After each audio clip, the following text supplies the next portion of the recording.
अस्सलाम वालेकुम बच्चों, आज हम तलखीज़ निगारी पे बात करेंगे और हमारा मौजू है हुब्बुल वतनी। हद अल्फाज इसकी 100 है। ठीक है, जैसे कि आप लोगों को पता है कि हमें तलखीज़ का मतलब आप लोगों को पता है खुलासा। ठीक है, खुलासा यानी बहुत बड़ा आपको पैराग्राफ दिया जाएगा, उसको आपको मुख्तसर करके तकरीबन 100 अल्फाज में इसका खुलासा करना है। तलखीज़ निगारी का पैराग्राफ देने के साथ साथ आपको कुछ इशारात भी दिए जाते हैं। अमूमन इशारात जो है वो 5 होते हैं। 5 इशारात को अगर आपको हद अल्फाज आपको काउंट करना है वर्ड, तो आप हर इशारे के 20-20 अल्फाज निकाल लें। इस तरह आपके 100 अल्फाज आसानी से बन जाएंगे। जैसे हुब्बुल वतनी का पैराग्राफ, क्योंकि मैं पढ़ूंगी, आप लोगों के पास भी बुक होगी, मैं पढ़ूंगी इसके बाद आप लोगों को पता चलेगा। जैसे पहला मैं यहाँ इशारा भी लिख देती हूँ। इशारात हम कर देते हैं, इसके 5 इशारे हैं। अर्ज़े वतन,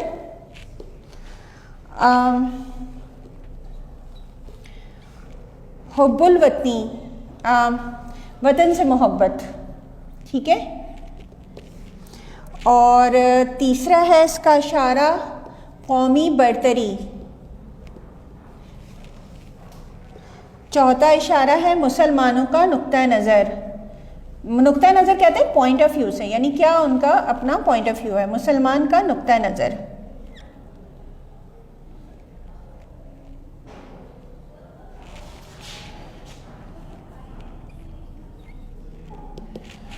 और 5वां है मगरिबी नज़रिया।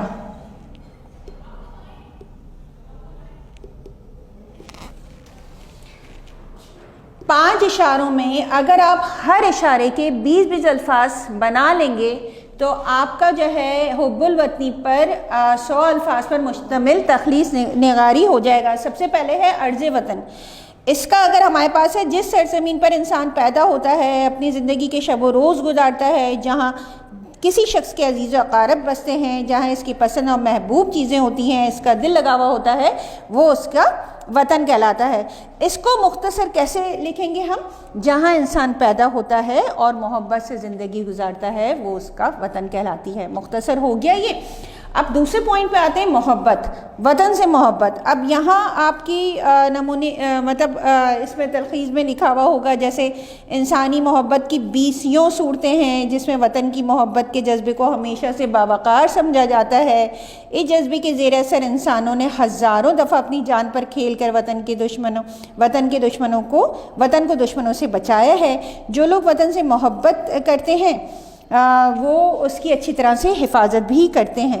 इसको अगर हम इस तमाम पैराग्राफ को अगर मुख्तसर करके लिखेंगे तो लिख सकते हैं, वतन से मोहब्बत एक बावकार जज्बा है, एक ऐसा जज्बा जिसके लिए इंसान अपनी जान माल लुटाने को हर वक्त तैयार रहता है।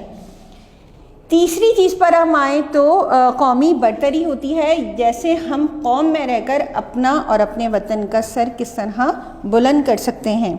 यहाँ आपको बहुत बड़ा पैराग्राफ दिया जा सकता है, यानी वतन की खातिर लोग कुर्बानियाँ देते हैं, उसकी यादगारें तामीर की जाती हैं, उसका नाम ज़िंदा रखने के लिए हर मुमकिन कोशिश की जाती है ताकि ये मुक़द्दस जज्बा हर किसी की नज़र में काबिल एहतराम समझा जाए।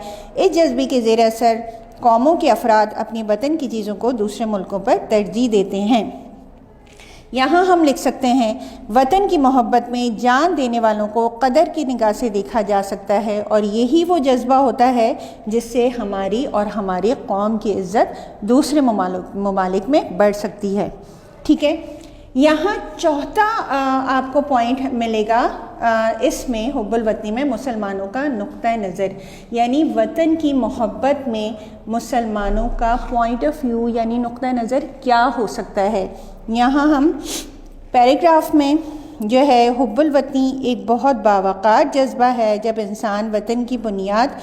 लोग वतन की बुनियाद पर अलग हो जाते हैं तो उनका नुक्ता नज़र क्या होता है कि हमारा जीना और मरना इस वतन के साथ ही है, और वो हर काम करता है जिससे इसका दीन और दुनियावी दोनों नज़रिए से जो है इसकी इज़्ज़त और मोहब्बत कायम रहे।